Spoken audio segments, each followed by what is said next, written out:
दोस्तों, मैं Charanjit Singh रुस्तमे Hind Hindi news channel से। हमारे साथ हैं इस समय दो वरिष्ठ पत्रकार।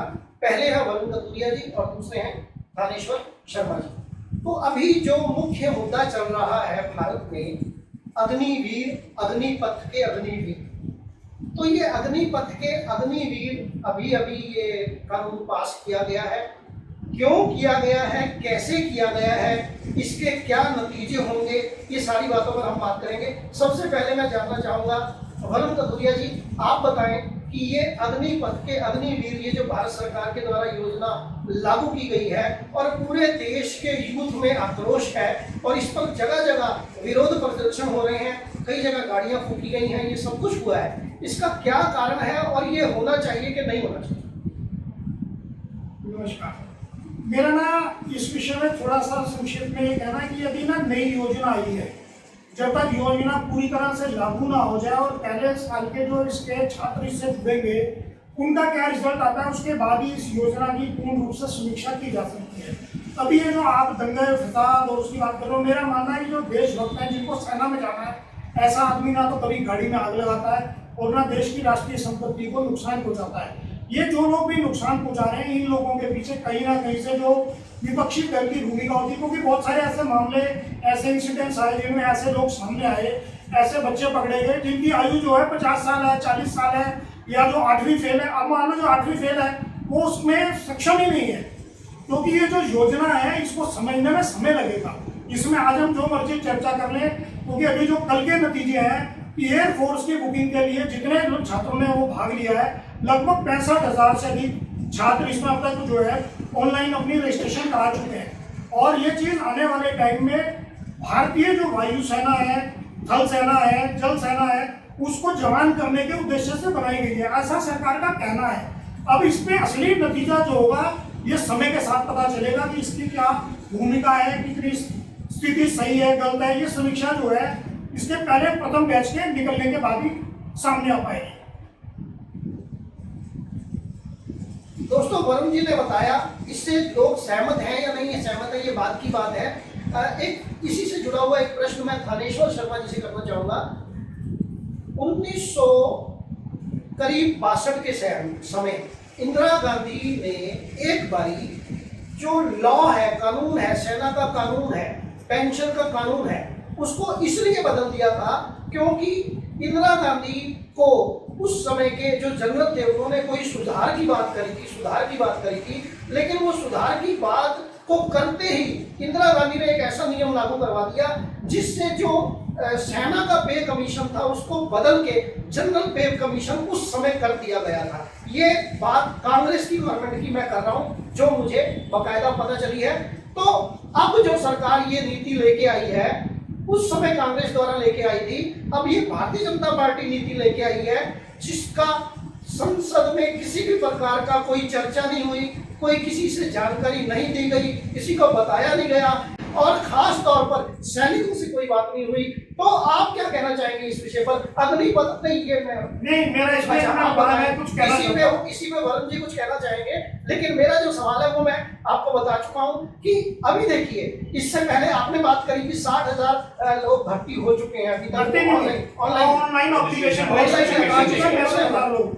एप्लीकेशन उन्होंने डाल दिया है। पिछले 2 साल से कोरोना काल चल रहा है, लगभग 50,000 जो सैनिक हमेशा भर्ती किए जाते थे वो 2 साल से नहीं हुए हैं, तो 3 साल लगभग हो चुके हैं इस बात को। यानी कि अब तक 1.5 लाख लोगों की भर्ती हो जानी चाहिए थी, जो नहीं हुई है। तो अभी 60,000 लोगों ने अभी सिर्फ एप्लीकेशन डाली है, और कितने एप्लीकेशन डालेंगे और कितने चुन के आएंगे, अब आप बताएं, आप क्या कहना चाहिए? मंत्री ने जैसा कहा कि बात उनकी भी ठीक है कि पहली अब भर्ती होने लगी थी, उसके बाद जो नतीजे आए, लेकिन पहली भर्ती में जो नुकसान होगा उसको कौन सुनेगा भाई? दूसरी बात यह है कि जो आग लगाने वाले ये देशभक्त नहीं है, मंत्री ने जैसा कहा, मानता हूं, ये दंगई है, और दंगई कुछ नहीं होते। दंगई में ना कोई जात होती है, ना उनका देश होता है, ना कुछ कर्म होता है। उनका कर्म होता है सिर्फ दंगा करना, दहशत फैलाना। एक शक्तियां होती है जो उनको प्रमोट करती हैं, जो देश में अव्यवस्था फैलाना चाहती है। दूसरी बात, अग्निपथ जो योजना को लेकर विरोध हो रहा है, ये कम्युनिकेशन गैप की वजह से हो रहा है। किसी भी सरकार ने अभी तक पूरा क्लियर ही नहीं है। हम लोग जो बैठ के बातचीत कर रहे हैं, अभी नोटिफिकेशन ही नहीं मिल रही है, पूरी की पूरी लिटरेचर नहीं आया। तीनों सेनाओं के वो बैठे अपना रक्षा मंत्री बैठे प्रेस कॉन्फ्रेंस करके, मैं खुद उस प्रेस कॉन्फ्रेंस में उपस्थित था। मैंने उनसे एक क्वेश्चन पूछा कि क्या ये जो सैनिक होंगे किस सेना में जाएंगे, रेजिमेंट में जाएंगे? उन्होंने कहा रेजिमेंट नहीं होगी, तीनों रेजिमेंट्स में जा सकते हैं। उसके बाद क्या करेंगे अभी तक क्लियर कुछ भी नहीं है, किसी भी तरह की क्लैरिफिकेशन नहीं आ रही है जब तक इनका पूर्णतः लिटरेचर नहीं आता। हरियाणा के मुख्यमंत्री मनोहर लाल खट्टर ने कहा कि जितने अग्निवीर रिटायर होके आएंगे हरियाणा सरकार उन्हें जॉब देगी। अरे भाई, आप जो ये ट्वीट कर रहे हैं, आप विधानसभा में इस प्रस्ताव को पास कर दीजिए ना, आप विधानसभा में पास कीजिए। मैं देखिए हरियाणा में कोई भी अग्निवीर विरोध कर जाए तो आप जो कहते हैं बात उसको ब्लैक एंड व्हाइट करने में दिक्कत क्या है? मैं बीइंग ए जर्नलिस्ट 27 साल से पत्रकारिता कर रहे हैं, पढ़े लिखे लोग हैं, हम लोग एक ही बात मानते हैं, जो चीज हम बातचीत कर रहे हैं उसे ब्लैक एंड व्हाइट करने में दिक्कत क्या है भाई? जो योजना बनाई है आप लोगों ने, अभी सबकी ऐसे बातें आ रही हैं, लेकिन पूरी कोई बुकलेट आनी चाहिए, कोई रिजल्ट आना चाहिए, कोई कुछ तो आए। कुछ भी तो नहीं आ रहा। पत्रकारों को उस दिन जो रिलीज दी गई उस पर कोई क्लियर कट नहीं है। कहा जा रहा है कि ये तीनों, मेरा क्वेश्चन था रक्षा मंत्री से, किस रेजिमेंट में जाएंगे? कहने लगे जी किसी भी रेजिमेंट में भेज देंगे। ऐसे कैसे भेज दो? गोरखा रेजिमेंट में आप सिख को भेज दोगे, सिख रेजिमेंट में आप गोरखा को भेज दोगे, जाट को भेज दोगे, कैसे भेजोगे? रेजिमेंट कल्चर जो सेना के अंदर चला आ रहा है, इससे तो वो रेजिमेंट कल्चर ही खत्म हो जाएगा सारा का सारा। ये अच्छी योजना है, अगर आपको इस योजना को इंप्लीमेंट करना है, आप कह रहे हो कि विदेशी कल्चर अपनाना है कि देश में युवा सैनिक आ जाए, तो हर किसी को 2 साल की ट्रेनिंग जरूरी, आप एनसीसी को प्रमोट कर दो ना। कॉलेज लेवल तक हमारी एनसीसी चलती है, एनसीसी का जो ABC ग्रेड होते हैं अलग अलग, उस ग्रेड को प्रमोट कर दो, उस पर राइफल ट्रेनिंग डाल दो और अलग अलग ट्रेनिंग डाल दो। पहले भी उन्हें सॉरी सैनिकों ने ट्रेनिंग देते आए, अरे भाई उनमें बड़े सैनिक जनरल कर्नल डाल दो ना, उनका एक ग्रेड बना दो कि इतने साल वो मोर्चे पे भी जाएंगे, प्रैक्टिकल ट्रेनिंग में डाल दो, तो दिक्कत क्या है? अग्निवीर जो मेरा जहां तक अभी तक मेरा सर्वे आ रहा है, जो हम लोगों ने आपस में जर्नलिस्टों ने बात करके जो सर्वे निकाला है, मुझे लग रहा है कि ये जो अग्निवीर बनेंगे इन्हें गवर्नमेंट जॉब जिनको मिलेगी 25% को तो सेना में रख लिया जाएगा, 75% जो रिटायर होके वापस आएंगे, मनोहर लाल खट्टर कह रहे हैं हम परमानेंट जॉब देंगे उन्हें। अब तक बता देना कि अब तक कितने रिटायर्ड सैनिकों को जॉब दिया उन्होंने? आधे से ज्यादा रिटायर्ड सैनिक बेचारे को पेट्रोल पंप पे पेट्रोल डाल रहा है तो कोई गार्ड बन के खड़ा हुआ है। क्यों मजाक कर रहे हैं हम सेना के साथ? जो करना है ब्लैक एंड व्हाइट में करिए, उसे विधानसभा में पास कीजिए। बिना विधानसभा के पास किए मैं इसको नहीं मान सकता। मुझे लग रहा है जो बड़े बड़े इंडस्ट्रियलिस्ट हैं उनको जो सिक्योरिटी चाहिए होती है, ये जो अग्निवीर आएंगे ये ट्रेन सिक्योरिटी की तरफ उतर जाएंगे। दूसरी जो रिलायंस की बड़ी सिक्योरिटी एजेंसी है जो पूरे देश के नेताओं को, बड़े जो बिल्डर इंडस्ट्रियलिस्ट है उनको सिक्योरिटी उपलब्ध करवाता है, ये अग्निवीर उनके लिए काम करेंगे। मुझे जहां तक जानकर ऐसा मेरा कहना महसूस हो रहा है मुझे कि ये जितने आएंगे सारे सिक्योरिटी एजेंसी में जाएंगे, क्योंकि सेना इन्हें ट्रेनिंग देगी। आप देखिए ना, एक अग्निवीर 4 साल तक जो ट्रेनिंग करेगा उसमें खर्चा कितना आएगा, उस ट्रेनिंग का अमाउंट कितना होगा, जितनी इनको सैलरी मिल रही है उससे कई गुना ज्यादा तो उस ट्रेनिंग का खर्चा है। वो ट्रेन होके जो आएगा स्किल्ड लेबर, आखिर मेरे देश का पैसा खर्च हो रहा है, मेरा पैसा खर्च हो रहा है। मैं कहता हूँ वो किसी का आपका नहीं है, मेरा पैसा है, आपका पैसा है, क्योंकि हम लोग टैक्स देते हैं, हमें सैलरी बाद में मिलती है, टीडीएस पहले काट लिया जाता है। जो हम पैसा दे रहे हैं वो कहीं सही जगह कहाँ खर्च हो रहा है? अग्निवीर को आप ट्रेनिंग दे रहे हो, एक एक ट्रेनिंग पे आप लाखों रुपए खर्च कर दोगे और उसके बाद वो प्राइवेट में जाएगा, क्या फायदा? बहुत ज्यादा मीम्स आ रहे हैं इसके बारे में। अब तो कहा जा रहा है, पहले लोग कहते थे कि जॉब लग गई है लड़के की नौकरी शादी कर लो, अब कहते हैं कि लड़का रिटायर हो गया उसकी शादी कर दो। कितना बड़ा मजाक है। 17.5 साल की उम्र में जो लड़का अग्निवीर जाएगा, 21-22 साल की एज में रिटायर होकर वापस आ जाएगा, उसके बाद करेगा क्या? उसका जो कैरियर डेवलप का जो टाइम था, जो जिसमें कैरियर बिल्ड होता है, वो टाइम तो उसने वहां ट्रेनिंग ली, वो सारा टाइम वहां निकाल दिया उसने। मानता हूं सैनिक ट्रेनिंग मिल गई और एक स्किल लेवल आ गई, हमारा बहुत ज्यादा स्किल्ड हो गया, लेकिन उसका स्किल हम इस्तेमाल कहां करेंगे? अगर घर में हम भी अपनी दुकान पे कोई नौकर रखते हैं तो नौकर को जितना काम सिखाते हैं उसे कहते हैं पहले भाई तेरे को 10 साल यहाँ रहना हो तो काम कर। आप छोटे से छोटा ऑर्गेनाइजेशन बॉन्ड साइन करवाने लग गया कि आपको इतने साल रहना है। आप सब लोग प्राइवेट कल्चर के अंदर है, आप जर्नलिस्ट हैं, हम चैनल में जॉब करने जाते हैं तो अगला कहता है भाई 3 साल का एग्रीमेंट कर ले। क्यों कर ले? तो भाई 3 साल तक आपको रहना पड़ेगा। अगला कहता है ट्रेनिंग मैं दूंगा, सब कुछ मैं तेरे पे खर्चा कर रहा हूँ, तो अगले साल भाग के किसी दूसरे के पास चला जाएगा, मेरा तो पैसा बर्बाद जाएगा। तो अग्निवीरों के साथ ऐसा क्यों नहीं किया जाता? उन्हें आप 25% देश की सेवा में लगा रहे, लेकिन 75% जो कर रहे उन्हें कहीं तो बाउंड कीजिए, उन्हें कहीं तो उस कंट्रोल में रखो कि इसके बाद आपको ये करना पड़ेगा या जॉब मिलेगी, ये मिलेगी। कुछ भी नहीं किया। जहां तक है ये कम्युनिकेशन गैप है, इसे क्लियर नहीं किया जा रहा, पूरा लिटरेचर नहीं आया इसका अभी तक। जैसा कि वर्मी ने बताया 65,000 लोगों ने रजिस्ट्रेशन करवा लिया युवाओं ने। अरे युवाओं ने रजिस्ट्रेशन, बेरोजगारी है, क्या करे बेचारे, कहाँ जाए, कहाँ मिल रहा है रोजगार? प्राइवेट कल्चर के अंदर देख लीजिए, जिनकी 1.5 लाख रुपए सैलरी थी, 50,000 रुपए काम करने को तैयार है। इतनी ज्यादा बेरोजगारी फैल रही है, महंगाई दिनों दिन बढ़ती जा रही है, बेरोजगारी बढ़ती जा रही है। एक यही है तो लगातार बढ़ रहे हैं, बाकी सब कुछ तो कम ही हो रहा है। बिल्कुल मैं अभी आपके पास आता हूँ वरुण जी।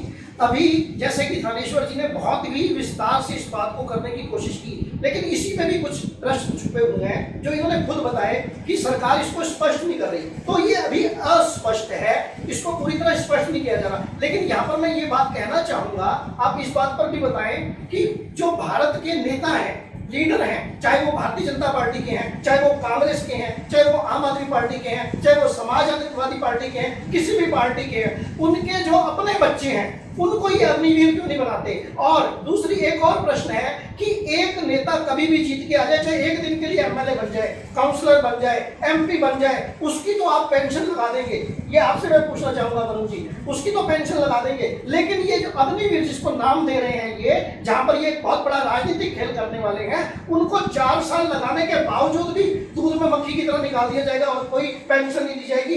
लेकिन ये काम नेताओं के साथ क्यों नहीं हो रहा, उनके बच्चों के साथ क्यों नहीं हो रहा, ये आप बताएं। मैं चिरंजीव जी आपकी इस बात से सहमत हूँ कि जो नेताओं को जो पेंशन दी जाती है, मैं इसके विरोध में हूँ कि एक सीमा के बाद जैसे औरों की पेंशन समाप्त हो रही है, इनमें भी उनको जो अलग अलग तरीके की पेंशन मिल रही है, विधायक पेंशन, सांसद निधि पेंशन, ये बंद होनी चाहिए और कई बार मिल रही है, ये बंद होनी चाहिए। मैं इस बात से पूर्णतः सहमत हूँ। अब आपने दूसरी बात की अग्निवीर की, उसमें मेरा मानना है कि अगर सरकार ने इस योजना को अगर इस तरीके से पेश किया होता ना कि हम सेना के लिए ट्रेनिंग इंस्टीट्यूट खोल रहे हैं जिसमें फीस होगी 10 लाख रुपए और 4 साल की ट्रेनिंग लेगा, उसके बाद वो सेना में भर्ती होगा, तो सरकार इस योजना से करोड़ों रुपए कमाती। आज उल्टा होगा कि 4 साल या की ट्रेनिंग के बाद वो बाहर आएगा, 11-12 लाख रुपए उसके हाथ में होंगे। 21 साल की उम्र कोई ऐसी उम्र नहीं होती जिसमें आगे का उसका कैरियर ना बन सके। आज हम अपने बच्चे को किसी भी कॉलेज में पढ़ने के लिए भेजते हैं तो हम उसमें लाखों रुपए खर्च करते हैं और 21 साल के बाद वो बाहर आता है तो पक्का नहीं होता कि उसको 10,000 रुपए की नौकरी मिलेगी, 15 की मिलेगी, कि वो भी नहीं मिलेगी, परंतु हम उसमें लाखों रुपए खर्च कर चुके होते हैं। यहाँ उल्टा सरकार जो बात अभी थानेश्वर भाई ने कही, मैं सहमत हूँ, इन्हें ट्रेंड कर रही है, ट्रेनिंग पर लाखों रुपए खर्च कर रही है और साथ में उसके बाद उसे वो पैसा भी दे रही है। हाँ, ये निश्चित है कि उसका एक आधार बढ़ना चाहिए कि भाई 4 साल की जगह ये 5 साल 6 साल। देखिए जितने भी बच्चे बाहर निकलेंगे, क्योंकि ये कुल बच्चे निकलेंगे 55,000, आप ये समझिए कोई बहुत बड़ी संख्या नहीं है। भारत की इतनी करोड़ों की आबादी में कुल 55,000 लोगों का इसमें चयन होना है और 55,000 में से 25% जब उन्होंने अपने पास रख लिए तो बाकी बचे हुए जो छात्र हैं वो उनकी संख्या बहुत ही कम है। और उन लोगों का अकोमोडेशन, जैसा इन्होंने भी संदेह व्यक्त किया कि हो सकता है कि प्राइवेट सेक्टर वाले उनको ले लें या और ये बात निश्चित रूप से कहीं ना कहीं होगी, इसलिए उनकी जॉब की समस्या नहीं आएगी, क्योंकि सीआरपीएफ भी कर रही है, बीएसएफ भी कर रही है और बाकी प्राइवेट लेवल पे भी ट्रेंड आदमी को लोग ले लेंगे। परंतु जो बात हम गंभीर चर्चा के लिए कहना चाह रहे हैं, क्या इससे सेना मजबूत होगी? जो सबसे बड़ा प्रश्न चिन्ह है, क्या सेना इससे मजबूत होगी? क्योंकि सारा केंद्र बिंदु, सारी बात का निचोड़ हमें इस बात को ध्यान देकर करना चाहिए कि हमारा उद्देश्य ट्रेंड सैनिकों को बाहर भेजना नहीं है कि वो प्राइवेट सेक्टर में जा रहे हैं या अन्य काम कर रहे हैं। क्या इससे वास्तविक रूप से सेना मजबूत होगी? क्योंकि सरकार भी बार बार ये कह रही है कि वो सेना को यंग करना चाह रही है। हमें भी इस बात का एहसास है कि यूक्रेन वार से ये तय हुआ है कि जितने यंग सैनिक होंगे, जितने ट्रेंड सैनिक होंगे, तभी वो युद्ध लड़ पाएंगे। क्योंकि अब पहले की तरह जमीनी स्तर का युद्ध नहीं रहेगा, अब टेक्नोलॉजी का युद्ध है। तो सरकार को भी इस पे गंभीरता से विचार करना चाहिए। और मैंने जैसा पहले भी कहा कि जब तक पहला बैच बाहर नहीं आएगा तब तक उसका प्रयोग सफल रहा या असफल रहा, ये सिर्फ एक आंकलनबाजी है। चाहे मैं बात कर रहा हूँ, चाहे कोई और बात कर रहा है, और देश में कोई भी बात कर रहा हूँ, क्योंकि नतीजे तब तक नहीं आते जब तक पहला बैच बाहर नहीं आता। नेताओं के बच्चे अपने बच्चों को वरुण जी, हम अगर एक छोटा सा मकान बनाते हैं तो पहले उसका मॉडल तैयार करते हैं। एक छोटा सा मॉडल तैयार किया जाता है, मॉडल को देखकर बिल्कुल बिल्डअप किया जाता है कि मेरा मकान ऐसे दिखेगा, रोड से इस साइड से ऐसा दिखेगा, उस साइड से ऐसा दिखेगा, ऊपर से ड्रोन से देखूंगा ऐसा दिखेगा। आजकल ये कल्चर आ गया। तो जब हम अग्निवीर एक युवाओं का बिल्ड कर रहे हैं, उनका कैरियर डेवलप कर रहे हैं, तो उसमें ऐसा क्यों नहीं किया सरकार ने? सिर्फ कम्युनिकेशन गैप रखा गया, किसी को कुछ क्लियर नहीं है। जैसा आपने कहा कि ट्रेनिंग, मैंने खुद ने कहा कि ट्रेनिंग दे रही है उसको। अरे भाई, आप रक्षा यूनिवर्सिटी भी तो खोल रहे हो, सीधा कह दो ना रक्षा यूनिवर्सिटी को 4 साल की ट्रेनिंग दे रहे हैं, इसके बाद 4 साल की बैचलर डिग्री आपके पास।